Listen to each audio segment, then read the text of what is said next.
अहमद, भारत मैदान जंग में बुरी तरह हार कर अब बुज़दिलाना और इंसानियत सोज हरकतों पर उतर आया है। बलूचिस्तान में मासूम बच्चों को निशाना बनाया गया है। खुजदार में स्कूल बस पर हमला हुआ, 4 मासूम बच्चे शहीद हो गए हैं और मुतअद्दिद जख्मी है। कैसे भारत को कटहरे में लाया जा सकता है? जी बहुत शुक्रिया। देखिए, भारत अभी बलूचिस्तान के अंदर जो दहशतगर्दी हो रही है, जो बैंड टेररिस्ट आउटफिट है बीएलए, इसकी जो पुष्टपनाही भारत कर रहा है, जिस तरीके से इसको आर्किटेक्ट कर रहा है, जो बलूचिस्तान के अंदर सबूत और शवाहिद पाकिस्तान ने पूरी दुनिया को प्रोवाइड करता रहा है पिछले 2 दहाइयों से, और जिस तरीके से जिस पैमाने पे दहशतगर्दी भारत करवा रहा है, ये किसी से ढकी और छुपी हुई बात नहीं है। हम्म। और अभी ये मार्का हक के बाद जिस तरीके से दोबारा से ये बलूचिस्तान के अंदर दहशतगर्दी, और इसके अंदर जो अफगान एंगल है कि जब अफगानिस्तान के जो आला हुकाम है उसके साथ जयशंकर की मुलाकात हुई, तो उसके बाद एकदम से दहशतगर्दी की एक नई वेव पाकिस्तान में आई। ये पूरी दुनिया के सामने इस चीज को करने की जरूरत है। पाकिस्तान इस वक्त सेंटर ऑफ अटेंशन बना हुआ है पूरी दुनिया का, और पूरी दुनिया इस वक्त पाकिस्तान को माइक्रोस्कोप लगा के देख रही है। पाकिस्तान पहलगाम से पहले कुछ और था, उस फॉल्स फ्लैग ऑपरेशन के बाद जो भारत की गलतियां हुई उसके बाद अब पाकिस्तान कुछ और है। पाकिस्तान को पूरी दुनिया अब सीरियस ले रही है। तो एक तो पूरी दुनिया के सामने इस एंगल को और इस दहशतगर्दी को और भारत के इसके साथ जो जवाब है उसको रखना बहुत जरूरी है। दूसरी बात ये, इसका एक इंटरनल एंगल है। इंटरनल एंगल में आप ये देख सकते हैं कि महारंग बलोच और इस तरह के जो लोग इस दहशतगर्दी जो जो बेसिकली कोऑर्डिनेट कर रहे हैं इंडिया और इन दहशतगर्द तंजीमों के दरमियान में, जो इनका सॉफ्ट इमेज पूरी दुनिया के सामने प्रोजेक्ट करने की कोशिश कर रहे हैं, आपको उनको सजा देनी पड़ेगी। ये जो बच्चे हैं, ये जो आज इनको बेदर्दी के साथ ज़िबा किया गया है, इन मासूम बच्चियों को, इनका जो कत्ल है, इनका जो खून है, वो डायरेक्टली महारंग बलोच, बीएलए, अख्तर मेंगल ये जैसे जो लोग हैं उनके हाथों पे है। तो उन सारों को अकाउंटेबल करना बहुत जरूरी है। ये इसका इंटरनल एंगल है। जहां तक बात रही है भारत की, तो भारत अगर पहलगाम वाले ड्रामे को एक फॉल्स फ्लैग ऑपरेशन को बहाना बना के पाकिस्तान के साथ जो जो पिछले एक 10-15 दिनों में, 20 दिनों में इसने किया, पाकिस्तान को भी अब स्टेक्स को थोड़ा ऊपर लेके जाना पड़ेगा और हमें भारत को उसी तरीके से जवाब देना पड़ेगा जो जुबान वो समझते हैं। अच्छा अहमद, पहले जाफर एक्सप्रेस का वाकया हुआ, एक दिन पहले किला अब्दुल्ला में दहशतगर्दी का वाकया हुआ, आज मासूम बच्चों को निशाना बनाया गया। क्या ये वो वक्त नहीं जब इन दहशतगर्दों के खिलाफ ऑल आउट ऑपरेशन शुरू होना चाहिए? जी, विदाउट एनी डाउट इनके खिलाफ एक ऑल आउट ऑपरेशन शुरू होना चाहिए। इनको you have to make an example. देखें, रशिया के अंदर अब से चंद महीने कबल आईएसआईएस के कुछ दहशतगर्द पकड़े गए थे और उन्होंने कुछ हमला वगैरह करने की कोशिश की मॉस्को के करीब।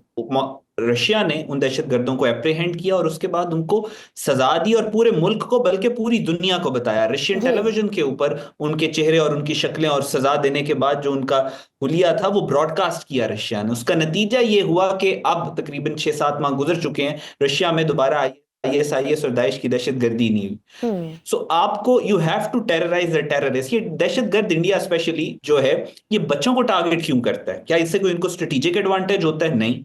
बच्चों को इस वजह से टारगेट करते हैं कि खौफ और हिरास फैला सके पूरे इर्द गिर्द के एनवायरनमेंट के अंदर, पाकिस्तान के अंदर, के देखो हम बड़े जालिम हैं और हम बहुत जुल्म करेंगे और हम बच्चों, हम दरिंदे हैं, खूनखार दरिंदे हैं। सो एलिमेंट ऑफ फियर के ऊपर ये लोग खेलते हैं। उसका काउंटर नैरेटिव या उसका काउंटर जो स्ट्रेटजी होती है वो भी यही होती है कि you have to terrorise the terrorist. आपको दहशतगर्दों को दहशत ज़्यादा करना पड़ता है। अहमद, 2014 में सानिया आरबी पब्लिक स्कूल हुआ तो उस वक्त के वज़ीर-ए-आज़म मियां नवाज शरीफ ने बिला ताखीर ऑल पार्टीज कॉन्फ्रेंस तलब की। मुल्क की सियासी और मजहबी जमातें एक मेज़ पर बैठी। इस वक्त नेशनल यूनिटी की कितनी ज़रूरत है? जी बिल्कुल, आपने बिल्कुल ठीक कहा। हमें नेशनल यूनिटी की इसमें बहुत अशद ज़रूरत है।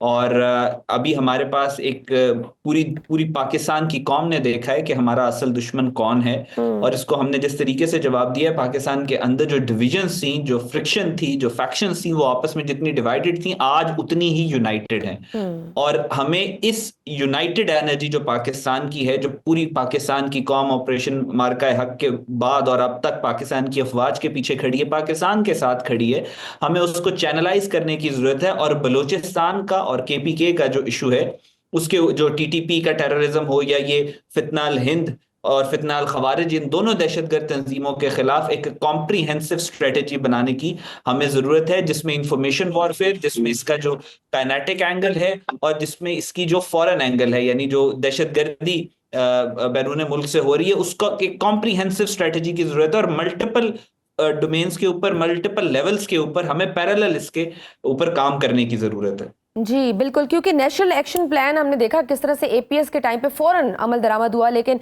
आपको लगता है कि नेशनल एक्शन प्लान पर इस वक्त अमल दरामद करना कितना जरूरी है? पिनिकल इंपॉर्टेंस है। देखें, भारत को जिस तरीके से भारत ने ये बनियानुल ऑपरेशन, इन्होंने अपना सिंदूर लॉन्च किया, ये जो बलूचिस्तान में हुआ है, ये ऑपरेशन सिंदूर कंटिन्यूड है। ये जो कहते थे ना ऑपरेशन सिंदूर खत्म नहीं हुआ, ये कंटिन्यूड है, पोस्टपोन हुआ है, ये ऑपरेशन सिंदूर कंटिन्यूड है।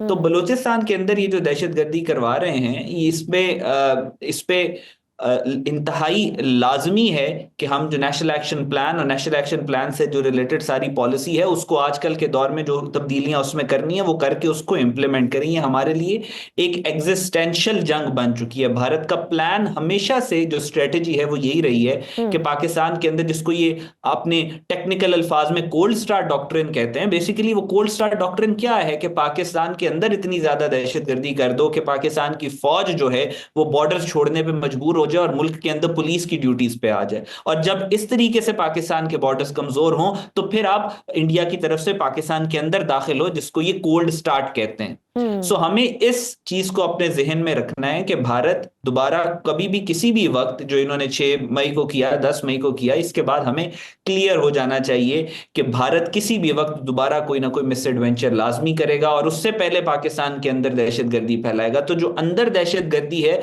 उसको हमने डायरेक्टली लिंक करना है जो भारत मिस एडवेंचर करेगा पाकिस्तान के खिलाफ। ये उस वजह से सॉफ्टन अप इसको कहते हैं कि ये ऑपरेशंस यहां पे कर रहे हैं, इसको हमें बहुत क्रिटिकली डील करना है, इसको हमें डिसाइसिवली डील करना है और इमीडिएटली डील करना है। ये बलूचिस्तान का मसला कोई इतना बड़ा मसला नहीं है, चंद 100 के करीब ये दहशतगर्द हैं जो कि पाकिस्तान की, जो कि इंप्रेशन ये क्रिएट करने की कोशिश करते हैं कि खुदा ना खासा बलूचिस्तान को ये तोड़ लेंगे, कभी भी नहीं तोड़ सकते। लेकिन इनको इस दफा डिसाइसिवली खत्म करना है। यू हैव, जैसा मैंने कहा, you have to terrorise the terrorist, you have to make an example out of them, ताकि मैसेज जाए इर्द गिर्द के जो दहशतगर्दी करेगा उसके साथ बिल्कुल कि रियासत उनको निपटेगी।